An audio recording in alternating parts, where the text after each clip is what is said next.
सैयदना अबू हुरैरा रज़ी अल्लाह ताला अन्हो कहते हैं कि रसूल अल्लाह सल्लल्लाहु अलैहि वसल्लम ने मुसलसल के रोज़ों से मना फरमाया। तो मुसलमानों में से एक शख्स ने अर्ज़ की कि या रसूल अल्लाह सल्लल्लाहु अलैहि वसल्लम, आप तो वसाल करते हैं, यानी तय के रोज़े रखते हैं। तो आपने फरमाया, तुम में से कौन शख्स मेरे मिस्ल है? मैं रात को सोता हूँ तो मेरा परवरदिगार मुझे खिला पिला देता है, मगर जब वो लोग बाज ना आए तो आप सल्लल्लाहु अलैहि वसल्लम ने इनके साथ एक दिन विसाल किया, यानी कुछ ना खाया पिया। दूसरे दिन फिर विसाल किया, यानी कुछ ना खाया पिया। कई दिन तय के रोज़े रखे। इसके बाद ईद का चांद निकल आया।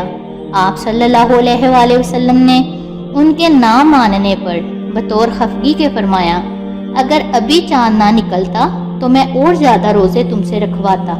एक दूसरी रिवायत में सैयदना अबू हुरैरा रज़ी अल्लाह ताला अन्हो से मरवी है कि नबी करीम सल्लल्लाहु अलैहि वसल्लम ने फरमाया, तुम इसी कदर इबादत अपने ज़िम्मा लो जिसकी तुम्हें ताकत हो।